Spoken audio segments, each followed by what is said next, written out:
Kay Commissioner Ariel, ano na nangyari dun sa mga kotse ni mga Diskaya?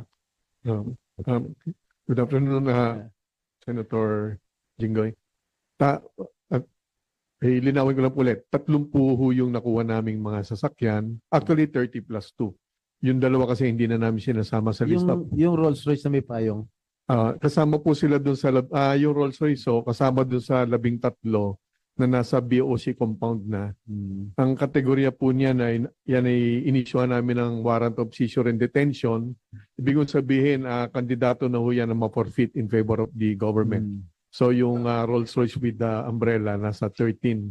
Yung 17 naman ho, although meron silang mga dokumento kahit papano, kaya lang isasubject po namin yung mga kumpanya kung saan bumili po yung Diskaya family sa tinatawag na post-clearance audit upang makasigurado rin po yung pamahalaan na wala hong pagkakamali. Kaya lang, base po sa pag-uusap po namin ng ICI the other day, Yeah.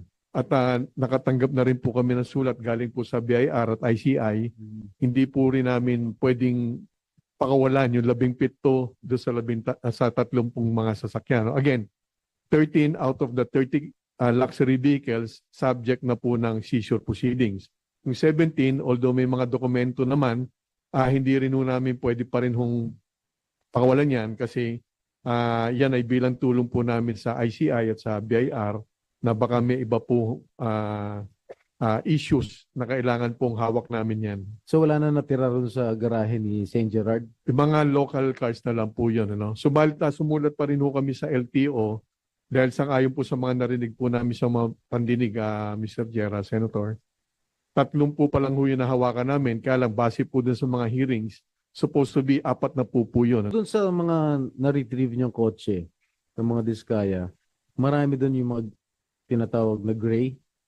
13 po. 13. 13 po. So yun yung mga hindi nagbayad ng tamang buwis. Tama po. At pati yung dokumento ay may problema po. So what do you plan? I-auction ninyo? Ako po bilang commissioner, yung aking gagawing option. Although 3 po yung options. Ako po ay isusubasaw natin yan or bidding. Ano? We will just make sure that the bidding process will be of course transparent and competitive. Yung dalawa pa hong options, hindi ko po gagawin yan. Yung pangalawa kasi, pwede ho namin i-donate to other government agencies. Hindi naman po maganda, Your Honor, na gamitin po yung... Hindi, huwag nyo i-donate sa Senate, ha?